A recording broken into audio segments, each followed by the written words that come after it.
First shot of the day. What is going on, you guys? I have something special for you today in the form of education. And something to think about if this ever goes wrong for you.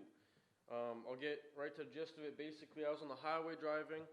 All of a sudden, I realized that my truck's at like 2,500 RPMs, and that's pretty rare for anybody who drives 7.3 or an old diesel, really in general.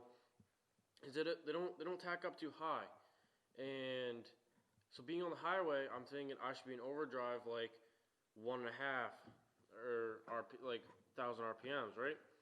And that wasn't the case. I was at like 2.5, so that kind of threw me off. I was like, that's kind of weird. Whatever. Didn't realize anything else going on. But then when I got off the highway, I came to a stop, and the truck almost died. Like, so it was like just below 500, which for this truck is about the kill point, where it ends up cutting out. And I thought that was also weird because that's never happened before. I was like, especially because it's an automatic, it's not a standard. It was bogging down super hard. I was like, that's super strange. Don't really understand what's going on. And then from the stop, to get moving again, I had to tack it up to almost 1.5 to 2,000. And that's also weird because that means I'm not in first gear or not even in second gear necessarily. I think I was in third gear, which is weird. I'm like, why isn't this shifting? So long story short, the whole ride back was kind of like trying to figure out what's going on. I realized my overdrive on-off light was blinking. Now, for those who don't know what that is, on this truck, my overdrive I can manually turn on and off with this little push button at the end of the stick. And when this little off light is blinking, it'll blink orange. When you turn the overdrive off, that light lights up orange. In this case, it was blinking. Never seen it blinking before. Did a little Google search.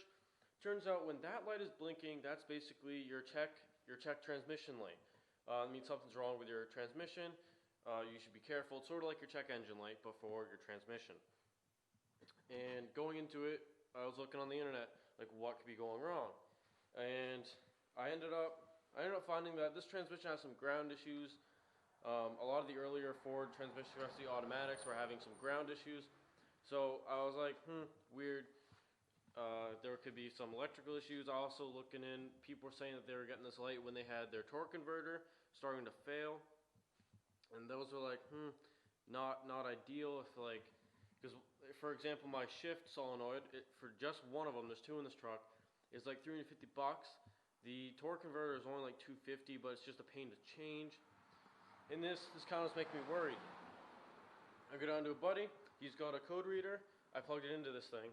The transmission was reading 6 different codes, and that was alarming me. But lucky for me, it ended up just being an electrical issue because all 6 of those codes were electronics related.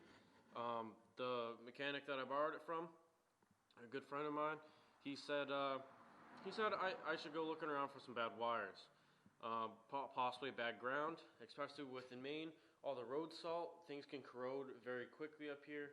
And being a truck from '97, it's had a lot of winters, and a ground could easily have failed at this point.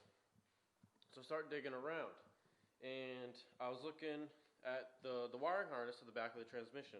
I'm going to crawl up here and show you what I'm talking about in a minute here, but basically my wiring harness had become disconnected. Not from the tranny, but from where it was mounted. So on the frame there's like those little plastic push tabs. And in the hole that it was mounted to, over time these plugs just kind of like loosen up and it popped out. No big deal, right? And usually it's not. But in this case I didn't catch it, I didn't notice it. And when I was in 4-wheel drive, this wiring harness was sitting on the front drive shaft.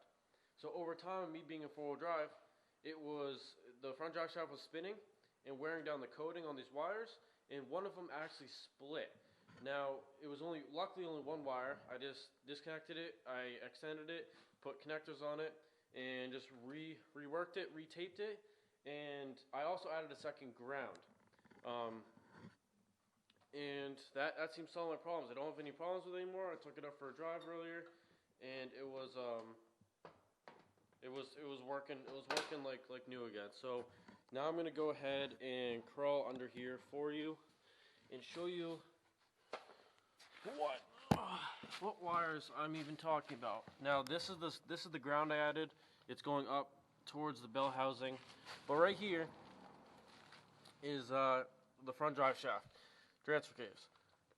Front drive shaft right here. It was sitting on top of this knuckle, and every time this rotated, it was wearing down the wires in this coating. You can actually see the bulge of one of the connectors I put in. But basically this, I have it zip tied up now, so it should be safe and sound.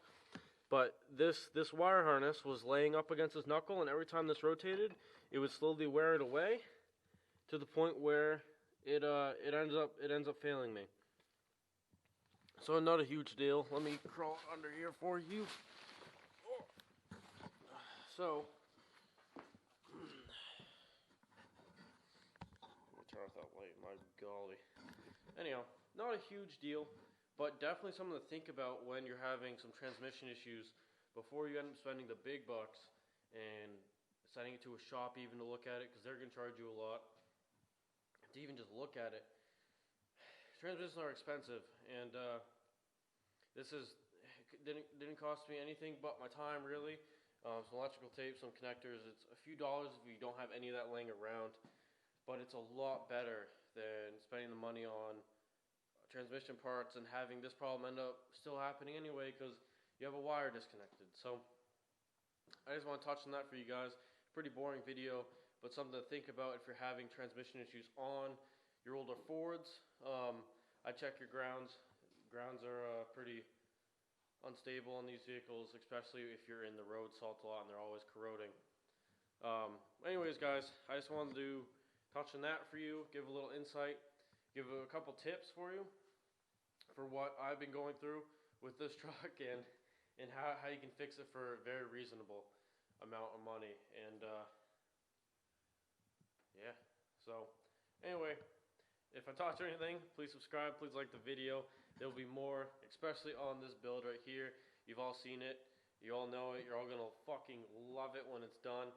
And that's just how it is. If you don't, I don't give a fuck. So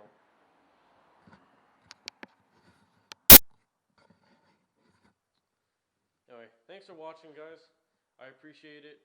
If I taught you anything, if you liked the video, I would appreciate it if you like and subscribe down below. Even leave a comment about if this helped you or not, or if this steered you in the right direction. I would greatly appreciate it.